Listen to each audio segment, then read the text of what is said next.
भारत हर हाल में make in India कार्यक्रम के तहत भारत में लड़ाकू विमानों का प्रोडक्शन लाइन स्थापित करना चाहता है और रूस इसके लिए तैयार है। सोर्स कोड का मतलब होता है किसी हथियार प्रणाली जैसे फाइटर जेट, मिसाइल, रडार व मूल सॉफ्टवेयर या प्रोग्रामिंग कोड जिससे वह ऑपरेट होता है। फ्रांसीसी कंपनी डसॉल्ट एविएशन राफेल लड़ाकू विमान का सोर्स कोड भारत को सौंपने के लिए तैयार नहीं है, जिसकी वजह से माना जा रहा है कि भारत आगे फ्रांसीसी फाइटर जेट नहीं खरीदेगा। पाकिस्तान से हालिया संघर्ष के बाद भारत की कोशिश राफेल लड़ाकू विमानों में अपने स्वदेशी मिसाइलों को इंटीग्रेट करने की है, लेकिन फ्रांस सोर्स कोड शेयर करने के लिए तैयार नहीं है। इससे पहले भी भारत के स्वदेशी लड़ाकू विमान इंजन कावेरी के लिए जब फ्रांसीसी कंपनी ने भारत की मदद नहीं की थी, तो भारत ने अपने आजमाए हुए दोस्त रूस का रुख किया था।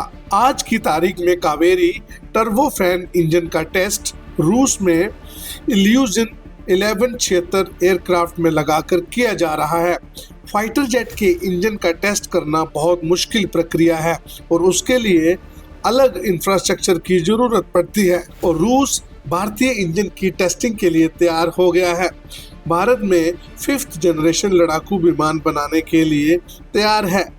रूसी कंपनी ने तो यहाँ तक कहा कि भारत सरकार तैयार होती है तो वो Su-30 MKI प्रोडक्शन यूनिट से ही Su-57 लड़ाकू विमान का उत्पादन भारत में इसी साल से शुरू कर सकती है। ओपन मैगजीन का दावा है कि भारत ने हालिया समय में फ्रांस के साथ 26 राफेल मरीन के जो सौदा किया है उस पर भी पुनर्विचार कर रहा है। भारत हर हाल में मेक इन इंडिया कार्यक्रम के तहत भारत में लड़ाकू विमानों का प्रोडक्शन लाइन स्थापित करना चाहता है। आपको बता दें, भारत ने सितंबर 2016 में फ्रांस के साथ 36 राफेल लड़ाकू विमानों की डील की थी, जिसके तहत 36 राफेल विमान को खरीदा गया था।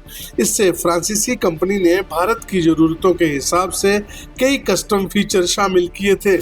इस समझौते के तहत कुछ कंपोनेंट्स का टेक्नोलॉजी ट्रांसफर तो हुआ, लेकिन फ्रांस ने सोर्स कोड नहीं दिया।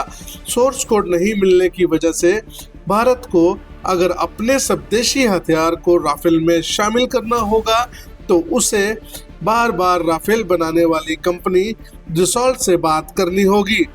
मिराज लड़ाकू विमान भारत ने फ्रांस से ही खरीदा था और आज तक फ्रांस ने मिराज को सोर्स कोड भारत को नहीं सौंपा। ऐसे में भारत अब फ्रांस के अड़ियल रवैये को देखते हुए राफेल मरीन जेट सौदे पर फिर से विचार कर रहा है।